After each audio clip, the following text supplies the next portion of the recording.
This is Josiah Plays Card Hunter. So this is a game which just popped up on my radar. And I know I'm doing a lot of different playthroughs right now. I've just switched over Sunless Sea from a series of one-shots to an actual playthrough. Now I'm adding this. It's a lot of games I'm doing that I'm juggling, and I'm not super happy about that. But I just really wanted to play this after I looked into it, and then I jumped in and I tried it for just a little bit, for like an hour, so I could see if I liked it or not, and I totally love this game, so I'm going to play through it now, in addition to the other stuff that I'm playing. It's called Card Hunter. I just learned about it. A guy named Boss Pie, one of my viewers on Twitch, told me I should check the game out, that he said it's basically like D&D, but with cards. And that is what it's like. It's like playing tabletop D&D, and it's super cool. It's got a lot of style, and it's fun, and I'm looking forward to getting into it. So, here we are. Card Hunter. So I'm going to start from the very beginning with my new account that I created. The other one, like I said, I only played like an hour or less than an hour of the game, just the first little adventure, and looked around at the interface and looked around at the characters and stuff like that, just to see what the game was like. So I've barely played any of it. So here we go. Woohoo!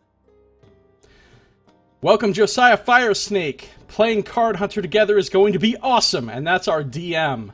See, we're at the table. We got the player's guidebook there in front of us, the complete guide to adventuring in the fantastical world of Card Hunter. We got our dice, our bowl of N and N's, not M&M's, those are N's. Some kind of canned beverage, a soft drink of some sort, and we've got our DM talking to us. Let's do Greenfang's challenge. My older brother Melvin has been telling me how great it is. Adventurers. And here we have Greenfang's challenge, and this is so cool. There's so much nostalgia here. This looks like the old school D&D modules from way back in the day. Card Hunter Official Adventure Module, Greenfang's challenge. Deep in the undying marshes are hidden 3 priceless artifacts. A sword of peerless sharpness, a mace blanked by Saint Temrod herself, and a staff infused with demon fire. But brave indeed would be the adventurers who would invade the brooding fens to face the enmity of the lizard men, for it is rumored that they are protected by the Viridian dragon Greenfang himself, and there's obviously a picture of a dragon there. 2 exciting battles for levels 18 to 22, so this is a high-level adventure that they're starting you off in.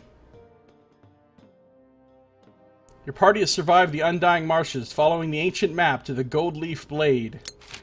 Now, approaching the blood-soaked altar of a lizardman shrine, they brace for a final assault. And we just jump right into it. Begin battle! This is so cool. Uh-oh. Look at this. It looks like a battle mat, you know, and it's got the terrain and stuff. And there's the like stand-up figurines of the characters. And you can see the dice and stuff, deck of cards. It's awesome. So much nostalgia here, and like just that feeling of playing tabletop D&D. Cold-eyed lizard men pour forth to defend their temple, commanded by a skeletal apparition. Huh. Play your cards to defeat your enemies. Right-click or press the spacebar on cards to see what they do. So, the enemies are up here. There's a group of 3 lizard men warriors, and they have individual names: Tesserin, Fosun, and Asak. Then there's the 2 lizard men guardians back there, Eft and Newt, and then there is the Bones of Zuten, the skeleton sorcerer. And I have my 3 characters down here: Borgo Stoneheart, that's my dwarf warrior there. Father Ordos, that is my human priest. And Idris of the Haunting Horn, my elf wizard. Those are my 3 characters. And each character, enemies as well as have got their own little deck of cards that they've drawn here. So, I'm going to do something real quick. Let me check my sound options. Maybe that could come down slightly.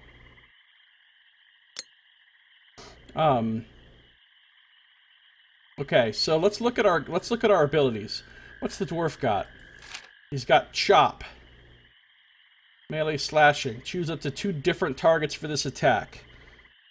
2 dead foes are better than 1. Dwarven greeting. It does 5 damage with a range of 1 to 2 different targets in melee. And look, as you can see, when I mouse over the card, it shows the red around him. It shows like where I could possibly hit enemies with it.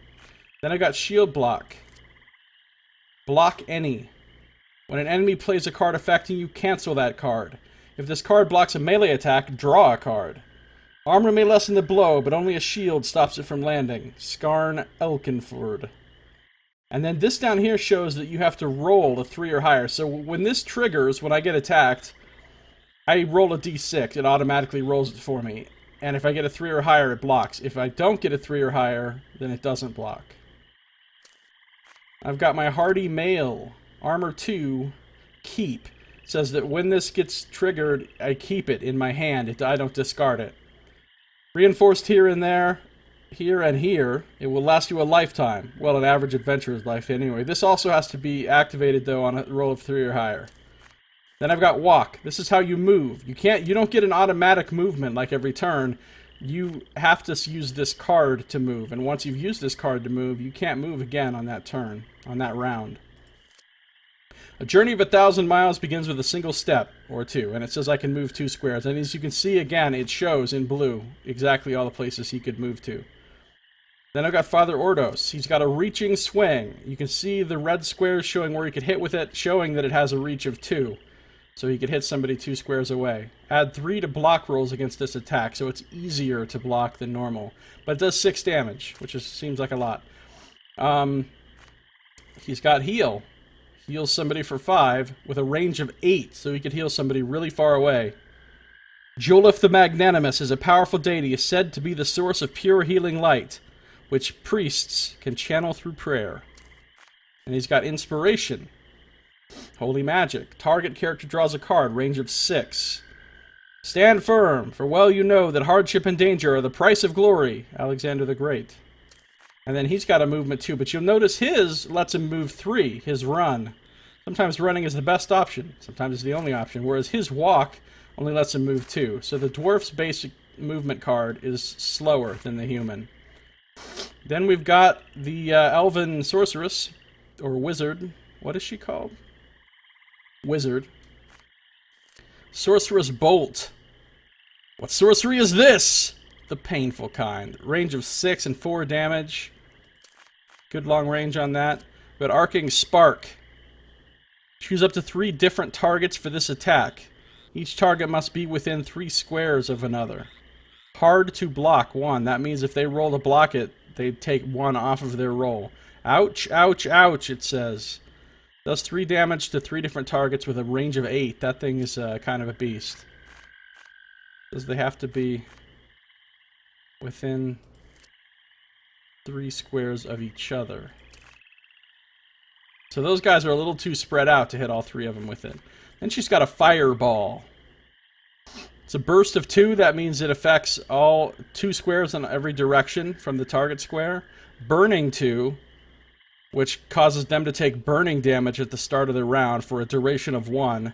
People will say they became wizards for all kinds of reasons, but the truth is, everybody wants to throw a fireball. Yeah, so she's got some serious firepower here, literally and figuratively. And then she's got dash. Let your rapidity be that of the wind, Sun Tzu. So her movement as an elf is even higher than the human. It's twice as far. That shows how far she can move. Alright, so what happens now is I choose 1 card from one of my characters to play. And then the enemy gets to take 1 card on one of their characters. And then I can play 1 card on one of my characters. And back and forth until both of us pass and we're done for the round. Then we draw new cards. And the second round begins. That's how it works. So I can do 1 thing with 1 character. So what I want to do is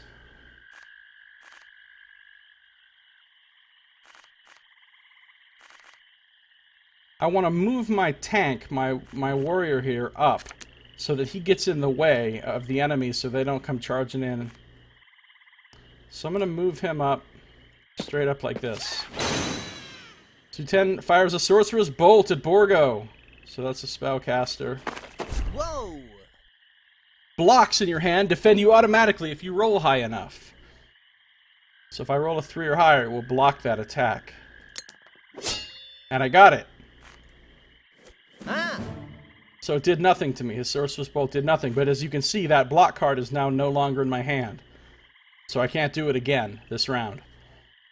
When you hover over a card, the board shows all the squares you can reach with that card. Yes, we have discovered that already. So it's my turn again. I can't move him again because his movement card is spent. So he is stuck where he is until enemies come up close to him and then he could hit him. I could move either of these two, or I could use a ranged spell. I'm really waiting for these lizard men to move in so that I can nuke them with some... But I could Sorcerous Bolt one now. Or I could move my... Let's move the priest up right behind this guy, because he's got that reach attack. Huh. You run out of cards to play, you can pass. After a pass, you can end round to draw new cards. Alright, well, I still want them to move up. They don't seem to want to very badly. And as you can see, most of the enemy's cards, I can see how many cards they have, but they're hidden. I can't see what they are. But I can see, like, one of their cards. Like, the caster guy back there has planar travel. He can teleport 4 squares. It's impossible to be in 2 places at once, but with the right magic you can get very close. And teleport means he can move through any square, even through, like, terrain and, like, these pillars or whatever he wants. And I can see that the lizard men have a 2-square walk card. So I know they can move up 2 squares. So what I'm going to do is... I'm going to use Inspiration and give another card to my warrior. Brother Ordos inspires Borgo. Arc Lightning gets shot at us. That's the same arcing spark that my character has. So let's see what happens. Huh. Armor in your hand reduces damage automatically if you roll high enough. So he's going to get to try to take 2 points off the damage of this spell if he rolls a 3 or higher. He rolled a 3 or higher. Huh.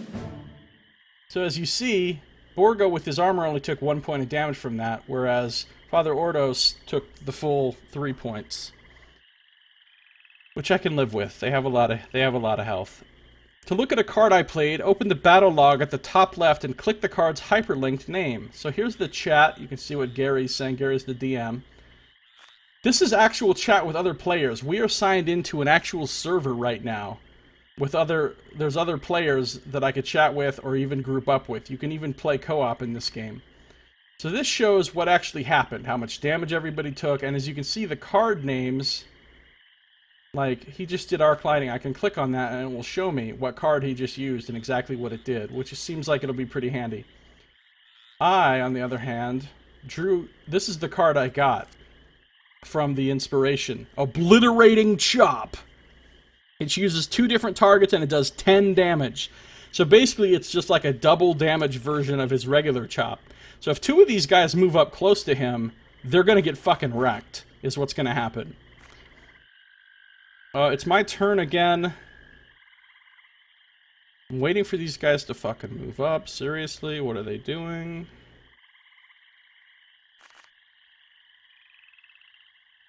I'm going to pass and let them move. There we go. Now it's time to destroy all robots. So he's going to obliterating chop some fools. Watch this. Borgo obliterates Fossum in a sock. Oh yeah. Zuten teleports. Oh, he moved up close. As you can see, I just got these 2 stars for killing those 2 guys. And I think those stars are something called like victory points or something. Like once you get all the stars, you win the battle or whatever.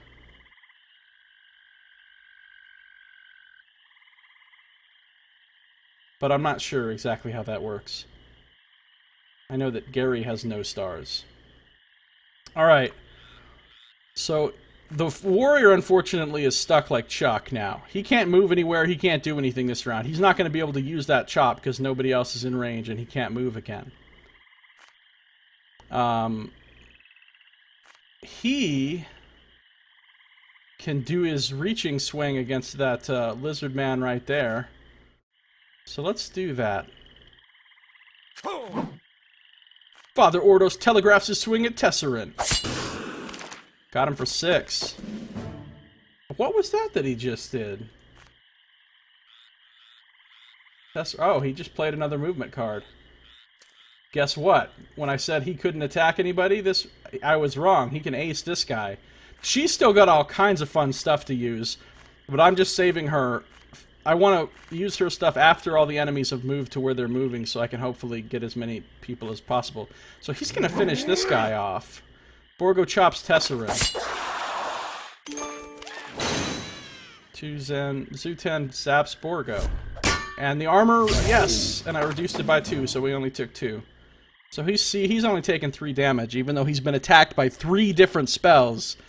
He's only taken 3 damage total because of his block and his armor. So the warrior is very tough. And I could heal him if I wanted to, but I don't. So now let's bring my sorcerer into play. Let's get loud with this. So how big is the fireball? Ooh, see, I can hit all 3 of them with the fire. Wait. There we go. No, they're not all lit up. No, I need to be in a position where the pillar isn't blocking. If I put it there, the pillar's protecting this one. If I put it there, the pillar's protecting that one. But if I was in a different spot, I bet I could throw it somewhere where that wasn't the case. So, let's not use the fireball. Let's, within 3 squares of each other. Oh, those guys just moved up into good fireball territory. Want to make sure I don't hit my own guy. Sick transit eyebrows. Oh, this game's really cool. Gary passed. That means he's done. He's not going to do anything else this round. So I could take as many actions in a row as I want now. I don't have very many actions left to do, but I can still Sorceress Bolt somebody. Let's see.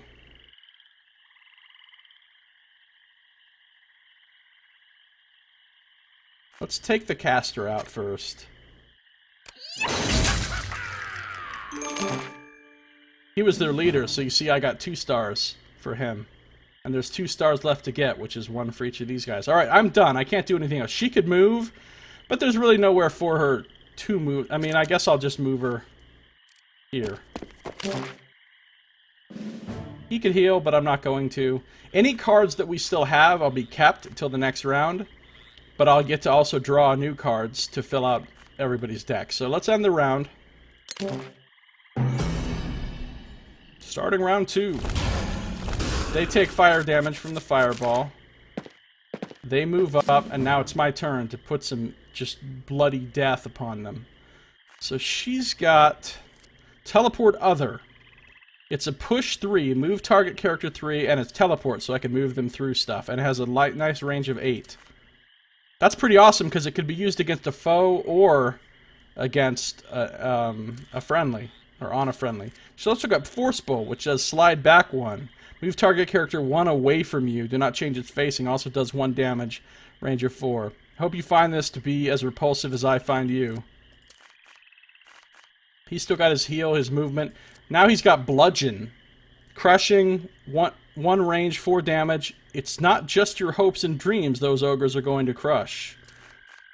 And he's got strong bash. It's also a slide back, so it pushes him back one. I never noticed how dirty the floor was until I was sliding along it on my face. One range, but a beefy 8 damage that thing does. But he would have to move up next to them to use either of these. And now we've got parry, which is kind of like the shield block, but a little bit different. It only needs a 2 or higher. It blocks, but it only blocks a melee attack. It won't block spells or ranged attacks. And you draw a card when you do it. Don't look at your opponent's sword, watch his eyes. And he's got a strong hack. They call me a hack, so I return the favor. Stanter Kuhlman. One range, 8 damage. Big damage, so he can kill somebody outright. Nobody has any AoE this time. So we're only going to be able to kill one of these guys at a time. And we could do that in a variety of ways, but what I'm going to do is just...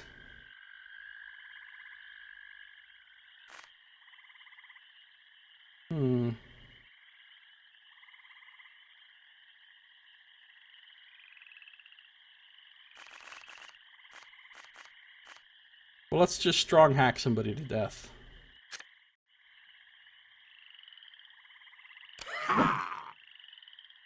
Borgo strongly hacks Newt. Goodbye, Newt. Chops. Oh, I parried it, so I just blocked his attack entirely. And I got to draw this card, which unfortunately is Hardy Mail, just like the one I have, which doesn't really do me any good. But that was pretty awesome. So this guy has been attacked 4 fucking times. 4 times he's been attacked, and he's only lost 3 health out of all 4 of those attacks. That is awesome. That is super awesome. I like the warrior a lot. Alright, he has no more attacks, so nothing he can do. But she could use Force Bolt, but that's kind of... She could teleport him in, so he... No, I just need to move the... Basically, I just need to move the priest forward so that he can attack this thing. Oh, enemy's out of actions. Let's do this. Strong bash! Father Ordos batches F, and this is going to be for the win. Victory! And we barely took any damage in that. That was good. Victory! The bones of Zoo 10 return to dust, and the treasure is yours. Yay! Yay, he says. Open the chest to claim your treasure. Alright, so here's one thing that I think is really cool about this. Now, this is the kind of game I normally wouldn't have ever wanted to play, because I'm not really into card-based games, like deck-building games, and games that are like card-based combat, like Magic the Gathering or anything like that. It's just typically not the kind of games I like. I'm not into card games. But in this game, it's sort of different, because your deck is actually built out of your items. Your gear. Each piece of gear that you have gives you a set of cards that go into your deck. And those are the only cards you have to use, are based on which items you have equipped. And you have to take all of the cards that go with each item, some of which are bad. Like these Reckless Boots have Fright on them, which is a trait that when you draw this card, you have to use it, and it makes you not able to attack for 1 round.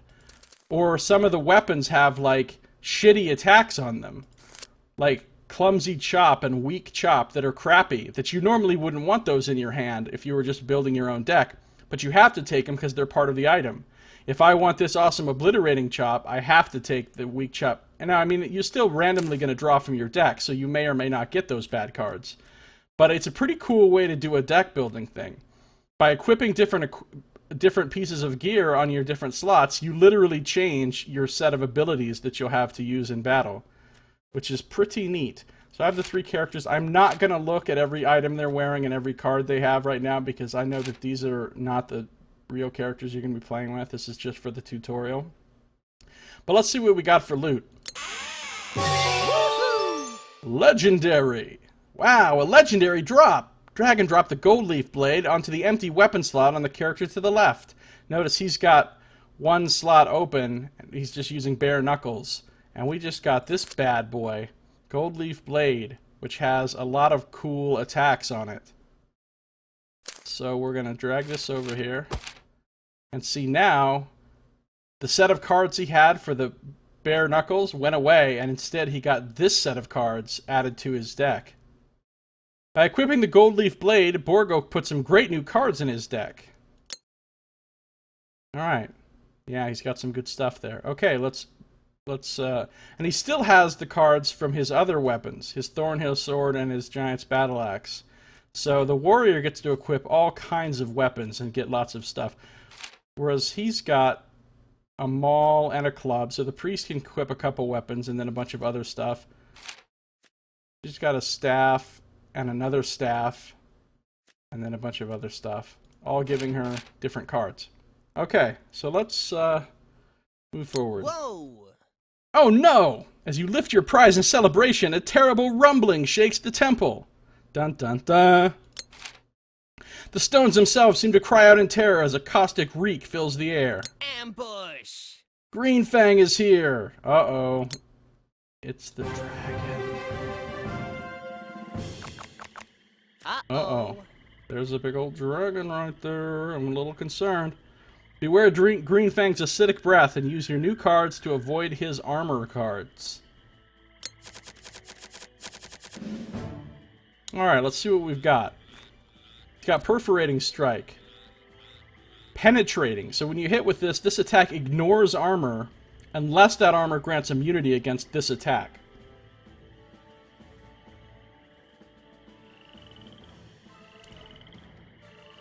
Kingdoms have fallen, and wars, both born and buried at the point of a simple knife. Does 5 damage, 1 range, ignores armor. He's also got a charge. Move in a straight line. At the end of the move, if there is a character in the next square, do 1 crushing melee damage to that character for every square moved. Unblockable. And it does 5 movement. So if you move the full 5 and hit somebody at the end of it, you do 5 damage. Pretty nice. Reliable mail. Gives him armor 2, and you keep it in your hand, just like his other armor, except this is why it's reliable. There's no die roll. It just automatically blocks 2 damage for you every time, which is awesome. I've worn this mail halberd in more battles than I can count, and never has it failed me. And then he's got his movement. Father Ordos this time has a greater heal. Heals for 8 with a range of 8. That's a powerful heal. Seals wounds. Heals burns, cleans rusty armor, and makes problem hair a thing of the past. Nice. He's also got Cleansing Burst. Discard terrain attachments in target square. Heal 2 in a burst 1, so every square next to the target square. And it's unblockable. The monks of Jolif's impossibly spotless temples hint at their true power. Inspiration again and run again. She's got Teleport Other again. We've seen this before. Powerful Spark. This is hard to block too, so a -2 to your block roll to try to block this. Always use your superior intellect to your advantage, or if that fails, electrocution is also good. Help and Half Staff. Does little damage, decent range. And she's got Penetrating Bolt, like his penetrating attack. This ignores armor. Wearing metal armor when facing a wizard may be more than a simple fashion blunder. 3 damage, 8 range though. And she's got her movement. Okay, so what am I going to do? I think what I should do... I could teleport the dragon over closer to us. I could just straight up shoot it with Penetrating Bolt from here and wait and see where it's going to move.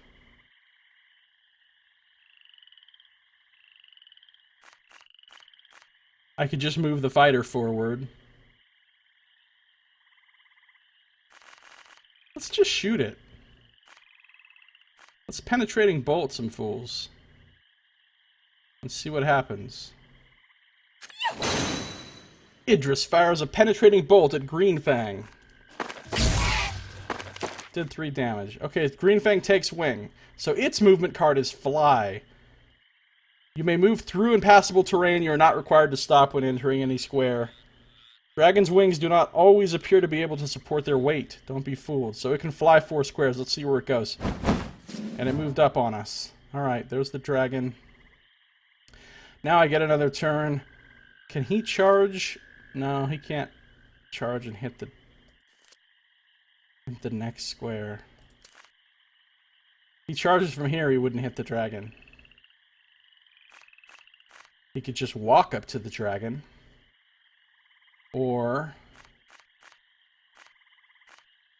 she could teleport the dragon, or she could shoot the dragon with Power Spark.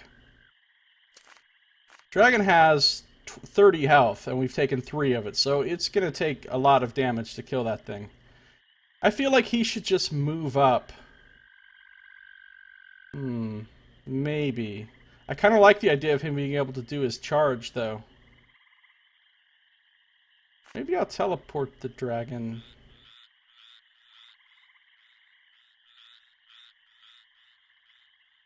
Now, let's just... I want to see what the dragon does next. I'm going to shoot it with Power Spark. Powerful Spark. Resistant Hide. Reduce damage to Green Fang by 3. This is his armor card. Armor 1, keep 4 or better. This armor grants immunity to fire, poison, electricity, and acid. Ah, this does electricity damage. So his armor made him immune to that. That sucks. This card becomes a terrain attachment. The terrain remains on the board and affects anyone standing on it. It's an acid jet. It says it's linear, which means that it affects all characters or squares in a line to the target square. Affected squares become acid terrain. Stop. When attached to a square, characters must end their move when entering this square. At the start of each round, occupant discards all armor cards, that's shitty, and takes 3 acid damage. Duration 2. And it does 3 damage. So that's not great. But he did reduce the damage from that by 2. So now you can see these squares are all acid. If we end the turn, when the next round begins, if they're still standing on this shit, they take damage and they lose their armor. He loses his armor, she doesn't have armor. So, obviously we don't want that to be the case. He, however, can get rid of that crap. And I think he will do so now. So Cleansing Burst... Oh, each square can only have 1 terrain attachment at a time. Okay. If he Cleansing Bursts, it will get rid of the acid in all those squares, plus it will heal the people in that area as well. So I'm going to Cleansing Burst right here.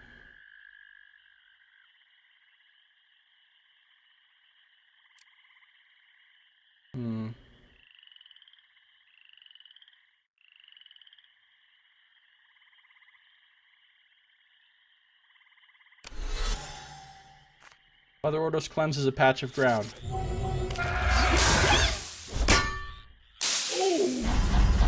Oh, he just did it again. What an asshole.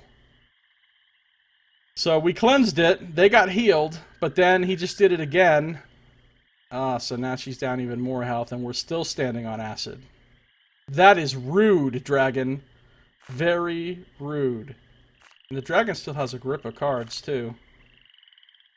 Alright, hold on. I'm going to teleport the dragon.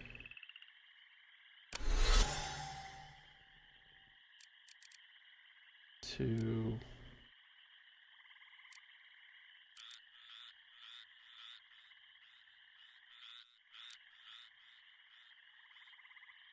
here. Uh-oh. Green Fang bites Father Ordos with its massive jaws. It's penetrating, so it would ignore his armor if he had some. Never try to eat anything bigger than your head, and it does 8 damage. Ouch. And he doesn't have any blocks or parries or anything, so he just has to take that to the face. But now I can have my warrior charge the dragon.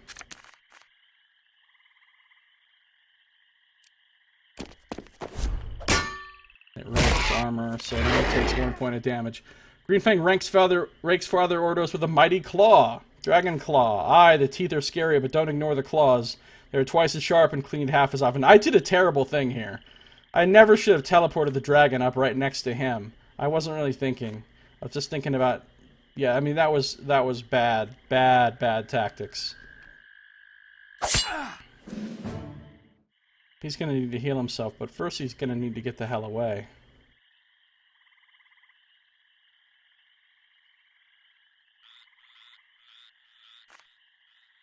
Because the dragon still has 2 cards. So that's probably 2 more attacks it can use this round. Which is unpleasant. So he's going to move. And then the dragon will probably only be able to attack The dwarf. I'm gonna move him into the acid. No.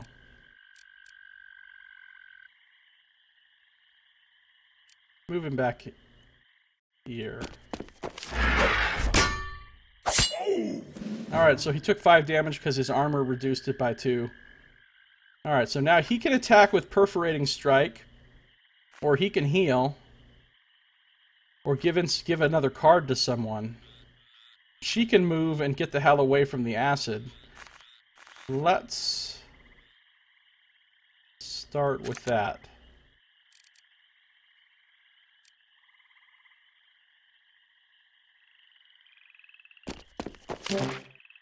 Alright, the dragon's done for this round. So, let's see, he's down 15 health. She's down 4. He's gonna greater heal himself.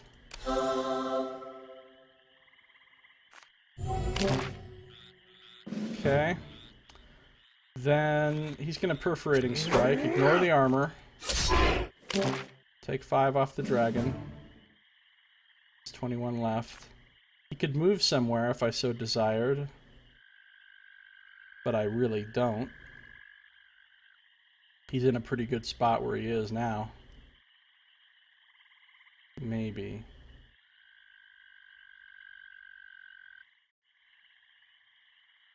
Yeah, he's good. Let's Inspiration. Who do I want to inspire? Her, so that she can maybe cast a spell on the dragon, or him so he can maybe hit the dragon again. Let's inspire the warrior. What did he get? Wait, he got attack skill. Draw a card.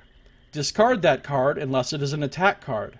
Repeat until you have drawn 2 attack cards or drawn 6 cards. That's amazing! So he's pretty much automatically going to get 2 new attack cards now. That is so great. Look at this. He gets 2 more attacks now on the dragon that are going to be unanswered because the dragon's out of abilities. Oh, that's so cool. So another Perforating Strike for 5 armor ignoring damage. And then he's got Strong Hack, which does 8. Now it'll take... The dragon's armor will come off that, but it's still going to do a nice chunk of damage. Ooh, he failed his armor roll, so he took the full 8. So the dragon is already down to 8 health as we go into the second round. Nobody's standing on acid, so we don't have to worry about that.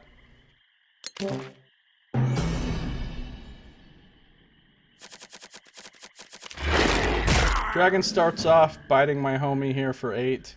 Massive Jaws, penetrating, so dragon ignored his armor with that. He's got 2 walk cards. He's got another armor card. That kind of sucks.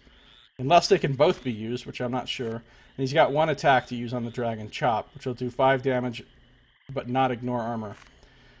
He's got Team Shift. Other allies move 1. Oh, it's kind of like a Warlord ability from 4th edition D&D. He's like causing his allies to move around.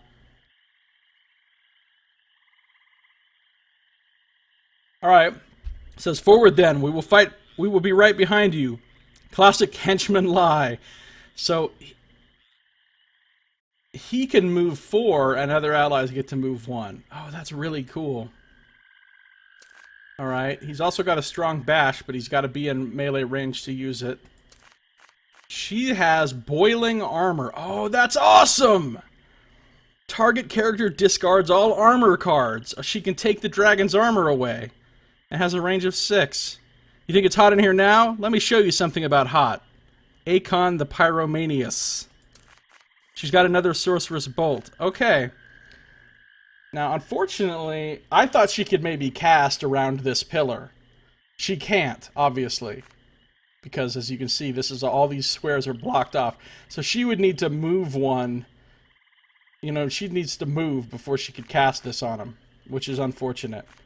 So oh, but I could Team Shift. Well, maybe I should just start with a thing that I can definitely do, which is the Chop, and we'll go from there. Failed his armor roll. Oh, he has 2, so you can use more than 1 armor.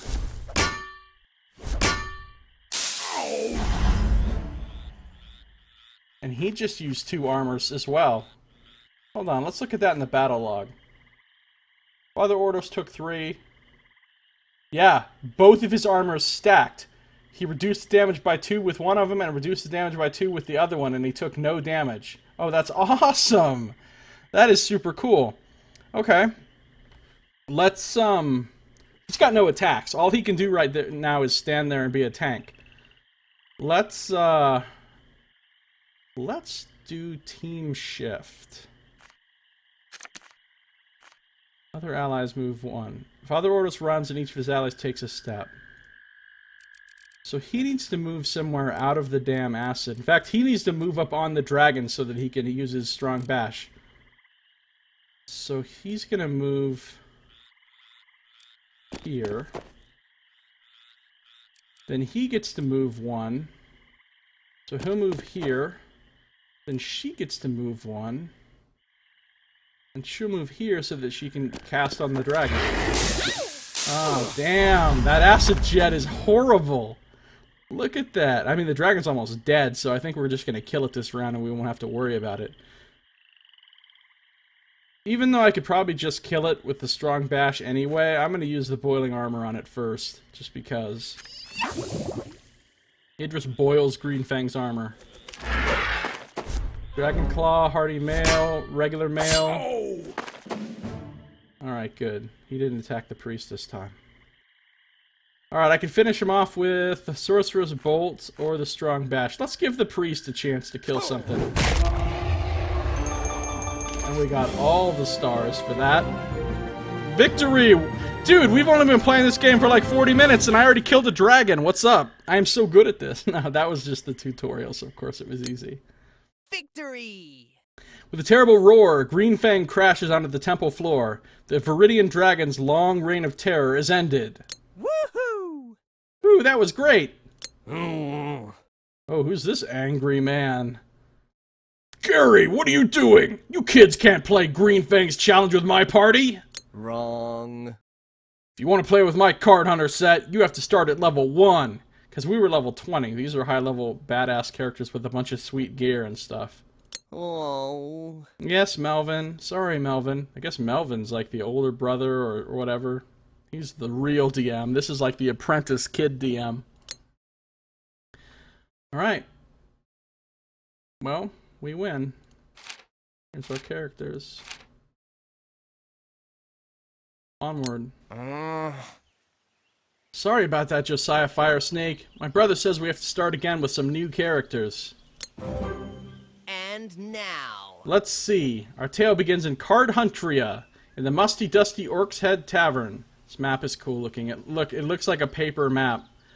There's like the fold right there. It's a lot bigger than this too. At the moment, it won't let me scroll around because I have to go in the tavern, but I'll scroll around on it in a minute and show you how cool and big the map is.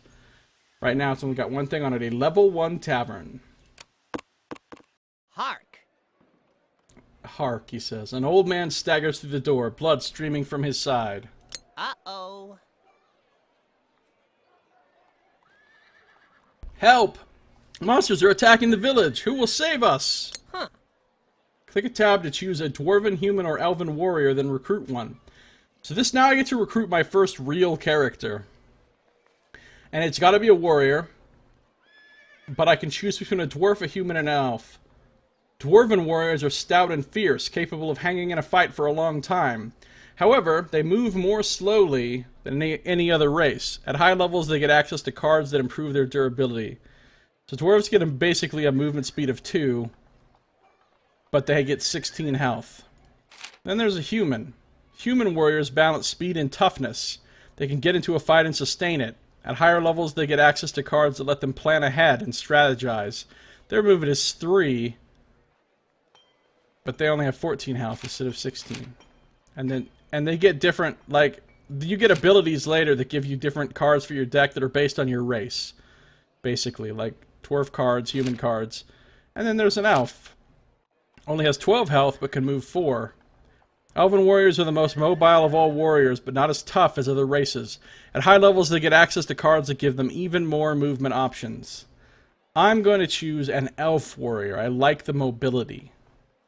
Yes, only having 12 health at first level is a significant loss, but I think by the time you level up several times, the difference will become less important. And that extra movement speed will be handy at all levels. So, I'm going to choose an elf warrior. Looks like a female elf warrior. And I'm going to name her... Be prepared to be surprised, those of you who watched me play other games. I'm going to name her Katie. Done. Katie hears the call to adventure, strides over from the bar, and pledges to help the old man. Yay!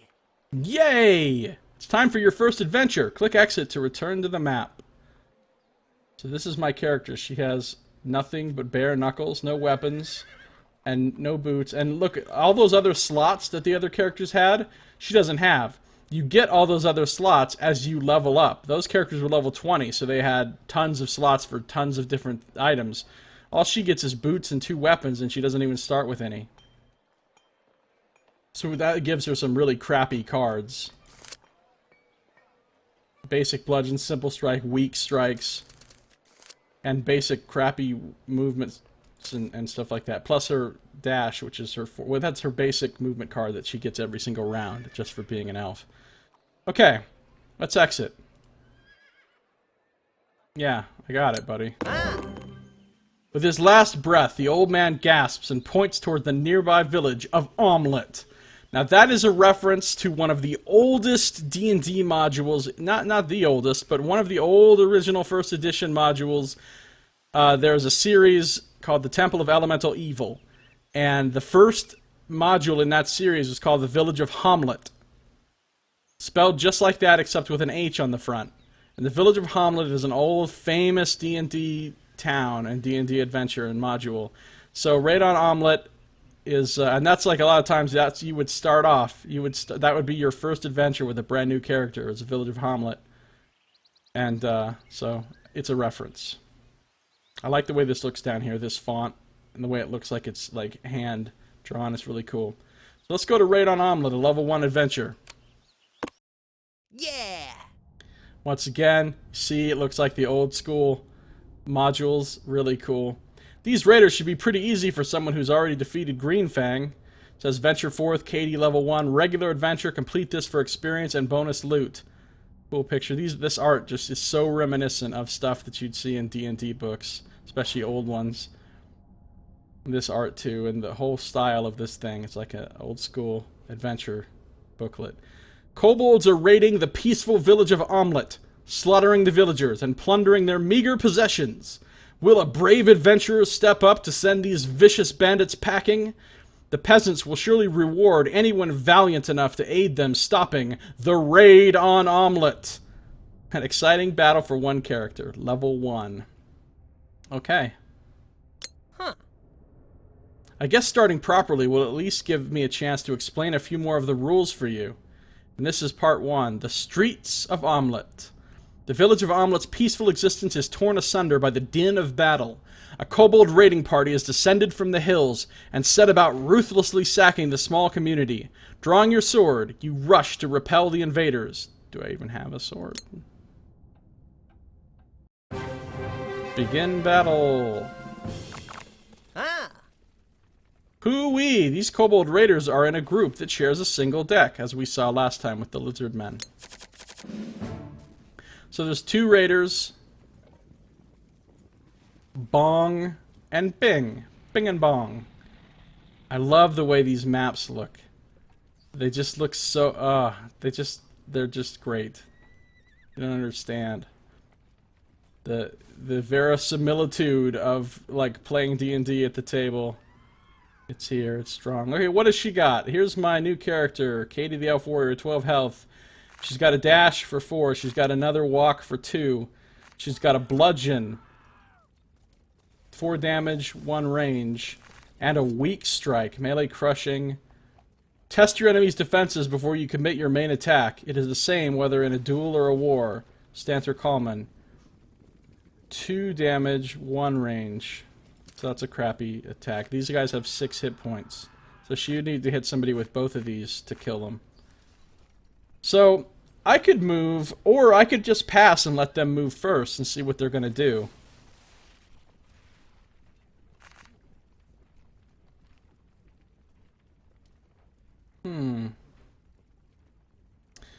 Let's pass. I want to see what they're going to do. Huh. When a group plays a move card, they can all move at once. Wonder if they have any more move cards.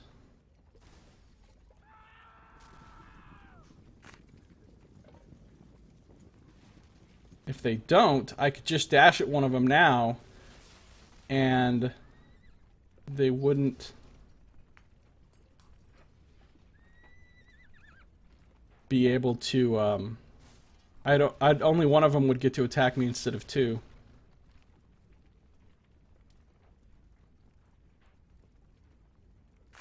Well, let's just walk here.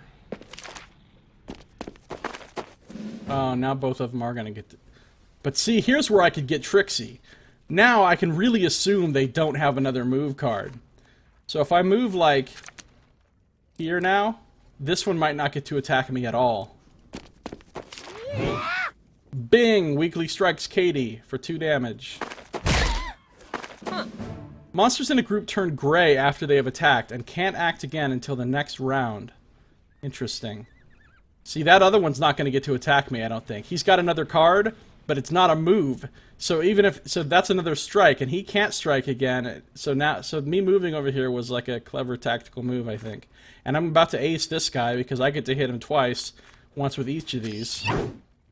Katie strikes Bing! 4 damage. See, he passed. He can't do anything. If I'd stayed where I was, he would get to hit me. But I outmaneuvered them with my maneuverability. Next round. Your turn to play. I have no cards, so...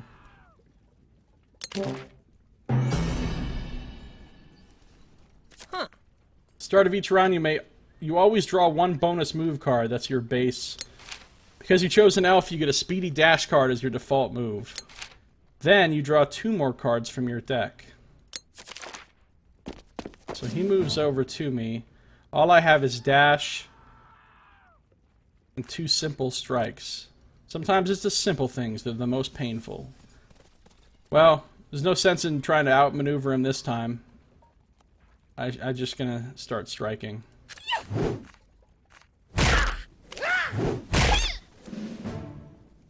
He hits me back for a couple. And he's dead.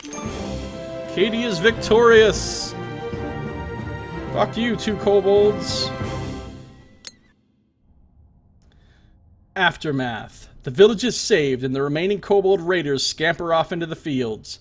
The grateful villagers reward you handsomely. The task now remains to track those miscreants back to their lair and put a stop to the attacks. Collect loot. Oh, and I got some XP. So I got halfway for the next level. Katie found some loot. Open the treasure chest to claim your prizes. Yay, loot. Woohoo! Rare. Wow, amber shards. They should be worth several gold pieces. Click the take all and finish button to move on. What do we get here? Pickled herring. Level 1 common treasure, unusable treasure item. Amber shards, rare treasure, unusable treasure item. So these are things I can just sell for money, which I currently have no money. Head to the armory to exchange your loot for something useful. So now there is a shop that we can go to. I'm still not allowed to scroll the map yet. Yay! Sell the amber shards you found by dragging them from your collection to the blue store sheet. So here's my stuff, here's what the store has. So, sell for 2 gold. Sell for 40 gold. Nice. Cards in your deck come from the items you have equipped. Huh. Because you don't have a weapon in this slot, your deck only has these weak cards in it. Yeah, those cards do suck. To fix this, buy a woodsman's axe by dragging it from the store onto that empty weapon slot. Yeah! Wowzers! Equipping the axe. Did he just say wowzers, really? Replace those weak cards with these powerful new cards. Huh. Mouse over slots or items to see what cards they give you. And you can right-click or press spacebar to see the cards close up. Right, so first I have my blunt sword. Gives me 2 bludgeons and 4 simple strikes. None of these cards are particularly terrible, but none of them are particularly good either. Now I have my new axe I just bought, which has 2 chops, which is a really good card because it does 5 damage and you can hit 2 targets with it. But then I have 2 weak chops, which are actually also still pretty good because they still hit 2 targets, they just only do 2 damage. And then I've got 2 weak strikes, which are kind of a shitty card that only does 2 damage to 1 target. And then I have my boots, which give me an extra walk card, a simple strike, and reliable hide armor. Armor 1, keep. Supple and strong hide armor may not stop every blow, but it always takes some of the sting out.